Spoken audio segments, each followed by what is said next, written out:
अस्सलाम वालेकुम ख़वातीन व हज़रात। ख़वातीन व हज़रात, जैसा कि आपको पता है कि पाकिस्तान में जो सियासी रस्साकशी है वो बहुत अरूज पे चली गई है। तो आज पार्लियामेंट में जो हंगामी इजलास बुलाया गया था उसमें करारदाद पेश की गई है और करारदाद अक्सरियती राय से मंजूर भी हो गई है कि हम इस फैसले को, 3 रुकनी बेंच के फ़ैसले को बिल्कुल नहीं मानते। और जो ना उन्होंने प्रोग्राम बनाया है कि हुकूमती ऐवानों में भी ये प्रोग्राम चल रहा है कि ये 3 जजों के ख़िलाफ़ जो ना रेफरेंस भेजा जाए। तो ये मुल्की सूरत हाल कहाँ किस तरफ जा रही है, इसके बारे में आज हम बैठे हैं बात करने के लिए। और इसके अलावा और भी कई मामला चल रहे हैं। इमरान खान साहब ने कल यौम तशक्कुर मनाया है अदलिया के फ़ैसले पे, और पूरे मुल्क में जो ना उन्होंने जलसे जुलूस किए हैं उसके बारे में बात होगी।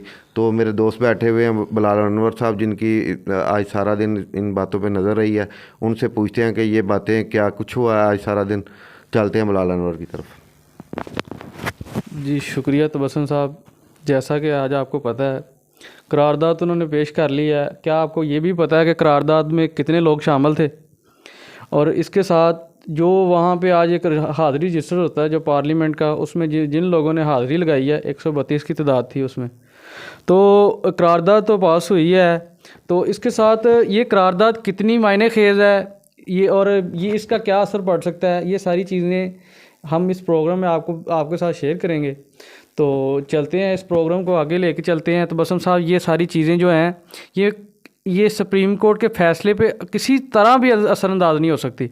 वो फ़ैसला तो एक फ़ैसला हो गया है, ये कैसे असरअंदाज हो सकता है? कल वज़ीर आज़म साहब ने जो एक नेशनल सिक्योरिटी कौंसिल का जो इजलास है वो भी एक बुलाया है, उसमें भी वो कुछ फ़ैसले कल मुतवक्का हैं।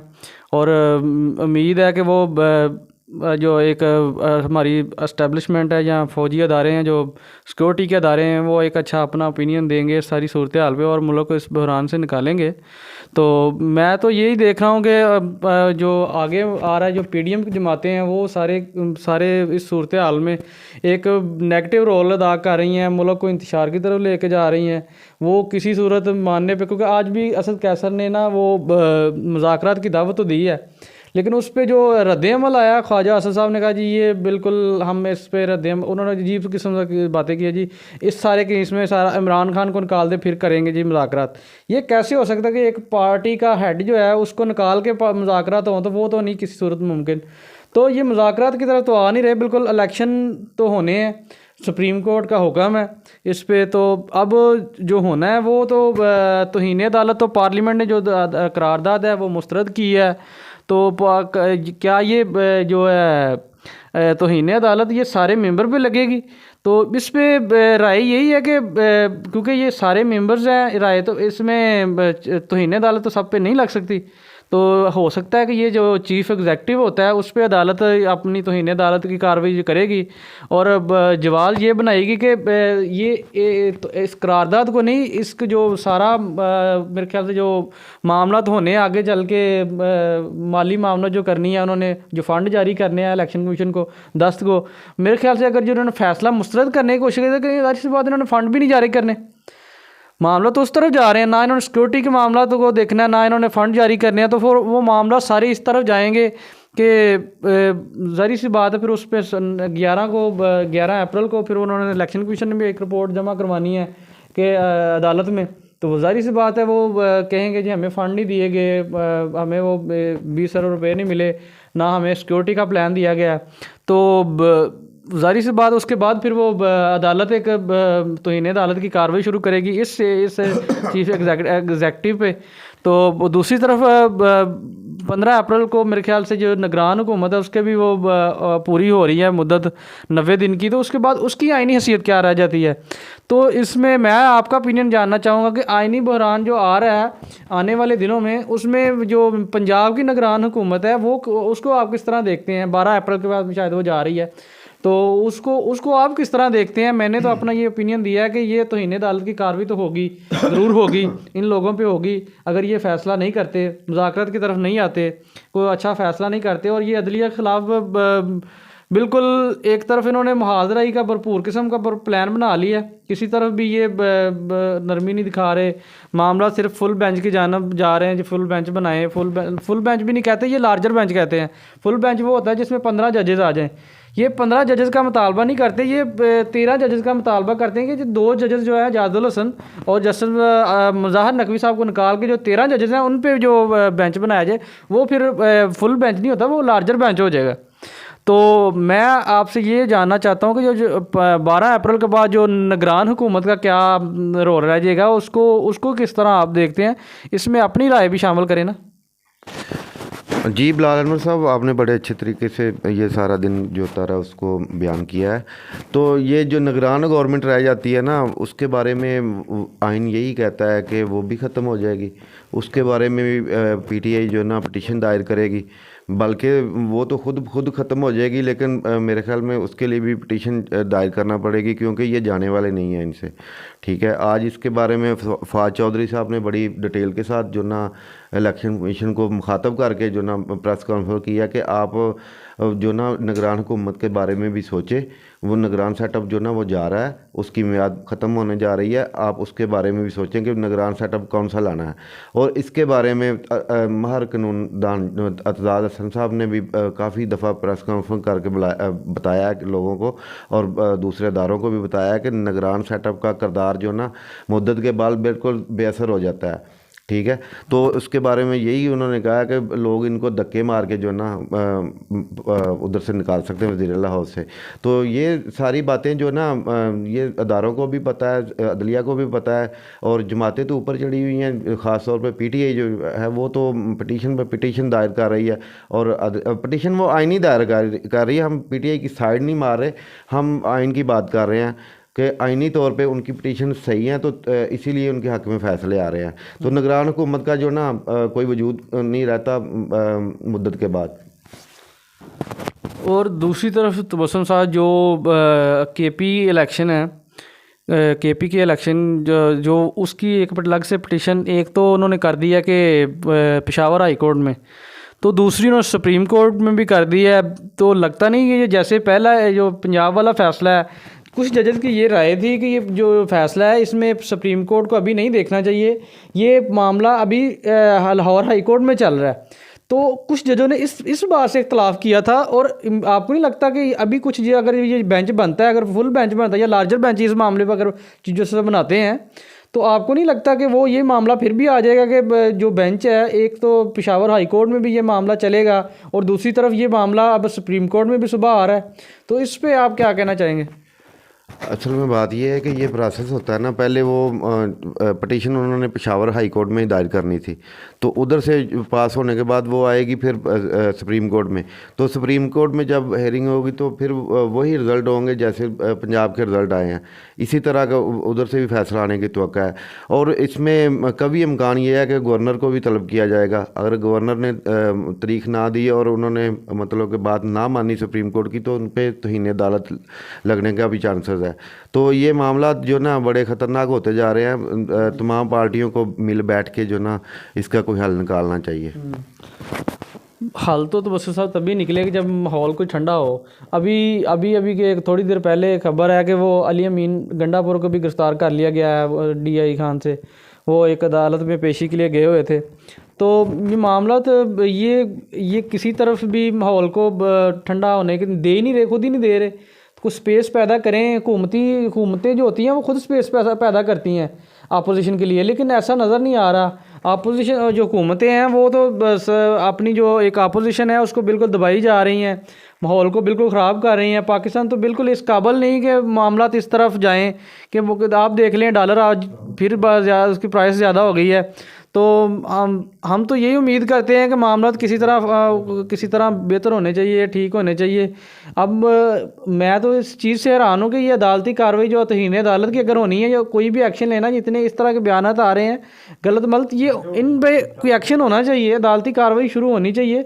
PTI भी आज उन्होंने एक ना फ़वाद चौधरी ने उधर से मांगी थी, एक लिस्ट मांगी थी, कबीना का ने जो फैसला मुस्तरद किया था, तो कबीना ने वो फैसला वो लिस्ट देने से इनकार कर दिया जी हम तो उस इजलास में नहीं है। श्री रहमान साहबा ने कहा जी हम तो उस इजलास में नहीं थे। बिलावल साहब ने भी वो फैसला किया जी हम उस इजलास में हमने ये वो फैसला मुस्तरद नहीं किया।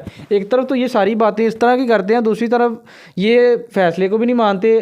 तो ग्राउंड रियलिटी क्या है ये अगर इन जो मखसूस लोग हैं जो प्रेस कॉन्फ्रेंस में अदालत का नाम लेके अदालत पे उंगलियां उठाते हैं, क्या ये इन पे भी तौहीन अदालत लगेगी या सिर्फ शहबाज शरीफ पे तौहीन अदालत लगेगी, या ये जो बयानबाजी करते हैं?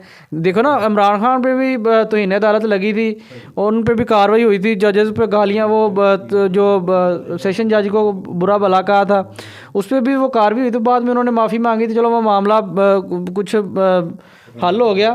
तो अब आपको नहीं लगता कि इन पे भी ये कार्रवाई होनी चाहिए? असल में चीफ़ जस्टिस साहब जो है ना उमर अता बंदयाल साहब, वो नरम तबीयत के मालिक है। तो आपको पता है कि उन्होंने वो बहुत दरगुजर कर रहे हैं। तो इसमें बात तो ये है कि वो खुल्लम खुला पीडीएम के लोग जो ना खुल्लम खुला जो ना अदलिया पर इल्ज़ाम तराशी कर रहे हैं। तहीन अदालत तो लगनी चाहिए और उसके बारे में पटिशनें भी दायर हो रही हैं। इसमें लाहौर हाई कोर्ट में मरीम नवाज़ के ख़िलाफ़ पटिशन दायर हुई है। इसके अलावा फजल रहमान साहब के बेटे के ऊपर भी पटिशन दायर हुई है। तो मुख्तलिफ लोगों के ऊपर मुख्तलिफ पटिशन दायर हो रही है। अब देखते हैं कि उमर अता बंदयाल जो है ना वो एक्चुअली वो चाह रहे हैं कि ये मुज़ाकरात की तरफ सारी पार्टी आ जाए, ये ज़िद में बात ना पड़े। ज़िद में तो बात पड़ चुकी है, वो अदलिया को खुल्लम खुला चैलेंज कर रहे हैं। ठीक है, आज उन्होंने करारदाद भी मंजूर कर लिया।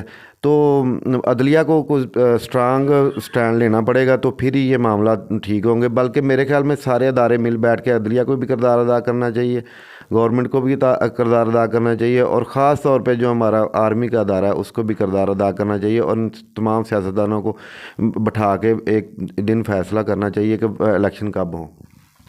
बसम साहब, इस सारे मामले में जो पीटीआई है मुझे लगता है कि वो अपना किरदार तो अदा कर रही है। देखो आज भी असद कैसर ने वो मुज़ाकरात की दावत दी, जाहिर सी बात है वो इमरान खान के कहने पे दी। इमरान खान भी उनसे यही कहना कि अपना एक रोड मैप दें कि आप अक्टूबर में इलेक्शन किस तरह करवाना चाहते हैं, क्या प्लान है आपके पास। लेकिन वो किसी तरह वो ना तो वो प्लान दे रहे हैं अपना, ना वो कुछ बता रहे हैं। सिर्फ यही कही जा रहे हैं कि इलेक्शन के लिए पाकिस्तान की हालात नहीं सूटेबल। जो हालात कब सूटेबल होंगे, मुद्दत पूरी हो रही है, अब उनका कोई रोड मैप होना चाहिए। उनको फंड नहीं मिल रहे, बस वो ये बैसाखियों पे खड़ी हुकूमत है, पता नहीं क्या करना चाह रहे हैं मुल्क के साथ, क्या उनके इरादे हैं। तो दूसरी तरफ तो अदालती कार्रवाई जो है, अदालत को एक भरपूर किस्म का अपना एक फ़ैसला लेना चाहिए। देखिए ना, अदालत ने तो एक मौका दिया था इनको कि तब इमरान खान ने भी एक रिटर्न स्टेटमेंट भी जमा करवा दी थी सुप्रीम कोर्ट में कि हम इस चीज़ के लिए बिल्कुल तैयार हैं, अमन अमान के लिए भी और मुज़ाकरात के लिए भी।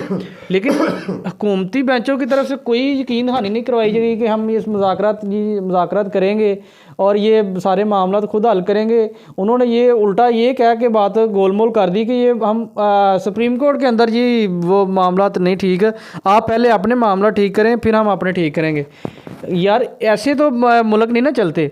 एक जो वज़ीर आज़म है वो मामला तो उनको वो एक बाप की हैसियत रखता है, मुल्क को लेके चलना है, उसने आगे लेके चलना है। उसको सारी पार्टियों को, सारी अपोजिशन को, अगर मुल्क इस तरफ जा रहा है तो उसको सारी ये चीज़ें सोचनी चाहिए।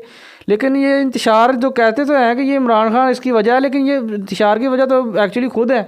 ये सारी जो इनको ये मामला सारे ख़राब हो रहे हैं, इसकी वजह तो ये लोग खुद बने हुए हैं आजकल जो मुल्की हालात हैं। तो अदलिया पे भी एक किस्म के ये एक सवालिया निशान है। तो बसम साहब जैसे कि देखिए उनको भी अपनी कारकर्दगी चेक करनी चाहिए। तो कभी तो उन्होंने पीटीआई को रिलीफ दिया है, कभी उन जमातों को दिया है, उनके फ़ैसलों पे उनको खुद भी नज़रसानी करनी चाहिए कि हम किस तरफ जा रहे हैं। इस सारे मामलात में आप अदलिया को किस तरफ देखते हैं? बिलाल अनवर साहब, बात यह है कि अदलिया से भी बड़ी गलतियाँ हुई हैं। ठीक है, सबसे बड़ी गलती तो उनसे ये हुई है कि उन्होंने भुट्टो को नाजायज़ जो ना पाकिस्तान के साबका वज़ीर आज़म को लटका दिया। ठीक है, वो एक बहुत बड़े मतलब लीडर थे, बहुत पढ़े लिखे लीडर थे और बड़े अच्छे बंदे थे वो। उनको उन्होंने नाजायज़ तरीके से जो ना अदलिया को पता था, सारा कुछ पता था, लेकिन मार्शल लॉ के प्रेशर में आके उन्होंने भुट्टो जैसे लीडर को ज़ाया कर दिया। तो 2011 में पीपल्स पार्टी की जब गवर्नमेंट थी तो उन्होंने सदारती रेफरेंस भेजा था कि भुट्टो को इंसाफ चाहिए, जिसका अभी तक कोई पता नहीं चल सका कि वो रेफरेंस कहाँ तक पहुँचा है। ठीक है, तो भुट्टो साहब तो चले गए दुनिया से, गलत तरीके से गए या सही तरीके से गए, लेकिन उनकी रूह को तो सुकून मिलना चाहिए था ना। अगर अदालत फ़ैसला कर देती कि ये अदलिया का कत्ल है, अदलिया का कत्ल है, वो साबित हो जाता कि अदलिया का कत्ल है, तो भुट्टो की रूह को सुकून मिल जाता, उनके पार्टी कारकुनों को सुकून मिल जाता। उस रेफरेंस का आज तक पता नहीं चला।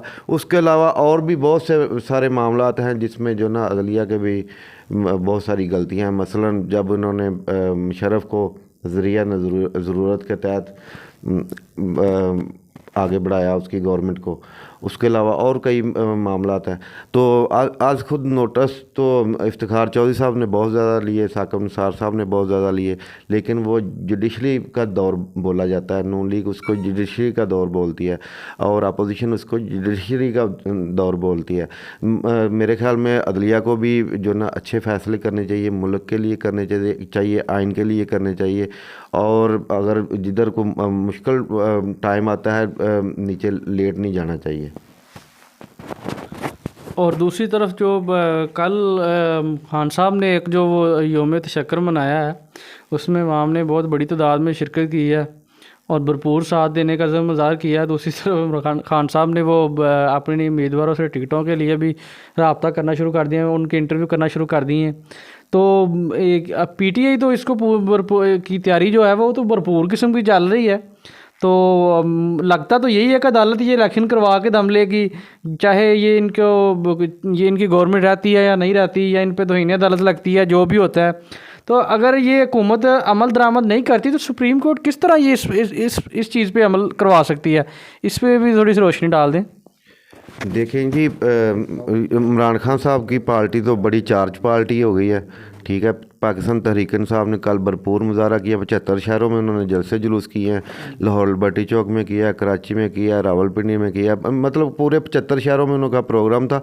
तो वो सारे प्रोग्राम उनके कामयाब हुए हैं, अवाम ने भरपूर तरीके से शिरकत की है। इमरान खान का खिताब भी उन्होंने वीडियो लिंक के ज़रिए सुना है। तो बात यह है कि कल की पेशरफ्त में ये भी एक पेशरफ्त थी कि इलेक्शन कमीशन ने शेड्यूल भी बहाल कर दिया ना, वो उन्होंने दरख्वास्तें भी मांग लिया, सारा कुछ कर लिया। तो इसलिए पाकिस्तान तहरीक इंसाफ जो कि इलेक्शन चाहती है, दूसरी पार्टी तो चाहती नहीं है ना, तो वो चार्ज पार्टी है इस वक्त, वो इलेक्शन के लिए बिल्कुल तैयार है। और दूसरी बात ये रही कि इलेक्शन सुप्रीम कोर्ट के फ़ैसला कैसे मनाया जाएगा। तो सुप्रीम कोर्ट आइनी इदारा है, वो अगर अदालत का फ़ैसला नहीं माना जाएगा तो फिर तो पाकिस्तान में अनारकी है। सुप्रीम कोर्ट का फ़ैसला मानना चाहिए, सबको मिल बैठ के मानना चाहिए। तो मेरे ख्याल के मुताबिक पंजाब और KPK में सिर्फ इलेक्शन नहीं होने चाहिए, पूरे मुल्क में इलेक्शन होने चाहिए और इकट्ठे इलेक्शन होने चाहिए। इसी में मुल्क की बका है। तो सब इसी चीज़ पे तो वो ना देखिए ना, आज भी असद कैसर साहब ने रोड मैप मांगा है, मुज़ाकरात की दावत दी है कि अगर आप अक्टूबर में इलेक्शन करवाना चाहते तो दें अपना प्लान। तो इस सारी सूरत हाल में हुकूमत तो कहीं संजीदा नज़र नहीं आ रही। खान साहब ने भी उस दिन अपनी तकरीर में कहा कि जी हमें, अगर आपके पास कोई ऐसा रोड मैप है, प्लान है, तो आप हमें दें, हमें बताएं कि आप क्या करना क्या चाहते हैं, किस तरह इलेक्शन करवाना चाहते हैं, क्या करना चाह रहे हैं। हमें वो सारी अपने मामला सारे वो बताएं कि किस तरह ये, क्योंकि देखें PTI जो है, वो जो पाकिस्तान तहरीक इंसाफ है, वो एक मकबूल पार्टी है पाकिस्तान की और सबसे बड़ी पार्टी है। तो हुकूमत को चाहिए कि उस सारे मामले में एक सबसे बड़ी, जो पाकिस्तान की सबसे बड़ी एक सियासी पार्टी है, उसको इत्मीनान में लेना चाहिए। आपको नहीं लगता कि इस सारे मामले में हुकूमत को पाकिस्तान तहरीक इंसाफ को साथ लेके चलना चाहिए? देखिए जी, तहरीक इंसाफ, इसमें कोई शक नहीं कि वो इस वक्त जो लीड कर रही है, वो बहुत ताकतवर जमात बन चुकी है, ठीक है। मेरे ख्याल के मुताबिक गवर्नमेंट चाह रही है कि हम ना जाएं। कैसे ना जाएंगे? ये इनको जाना ही पड़ेगा। अक्टूबर में चले जाएं, अगस्त में चले जाएं, जुलाई में चले जाएं, इनको इलेक्शन की तरफ आना ही पड़ेगा।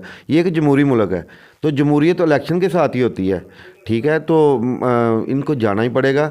हार जीत तो होती रहती है, अगर इस दफ़ा ये हार जाते हैं तो कौन सी क़यामत आ जाएगी। जो वोट लेके आता है उसको 5 साल पूरे करने दे, नेक्स्ट जो ना इनका नंबर आ जाएगा, अगर ये इनकी कारकर्दगी अच्छी होगी तो इसलिए इलेक्शन की तरफ जाना चाहिए, ना कि अनारकी की तरफ। बिल्कुल सही कहा। तो बसंत साहब, वोट की ताकत से ही हर शहरी को वोट का एक हक है, और वोट की ताकत से जो हुकूमतें बनती हैं वही कायम दायम रहती हैं और दुनिया में वो अपना नाम कमाती हैं। तो मैं अपने नाज़रीन से कुछ मुखातब हूँ कि मुल्क का इस वक्त जो कोई कह लें कि एक वाली वारिस कोई नहीं है, कोई मसीहा कोई नहीं है। इस वक्त हर किसी को अपनी अपनी पड़ी हुई है, अपने मफादात की जंग है। हर सियासी रहनुमा यही चाह रहा है कि उसकी सुनी जाए, उसकी सुनी जाए। मैं पीटीआई की बात नहीं करता, मैं पीडीएम की बात नहीं करता, मैं अदालतों की बात नहीं करता, मैं सिक्योरिटी इदारों की बात नहीं करता। हर कोई अपनी अपनी पोजीशन लेके बैठा है कि हम सही हैं, हम गलत हैं, हम सही हैं।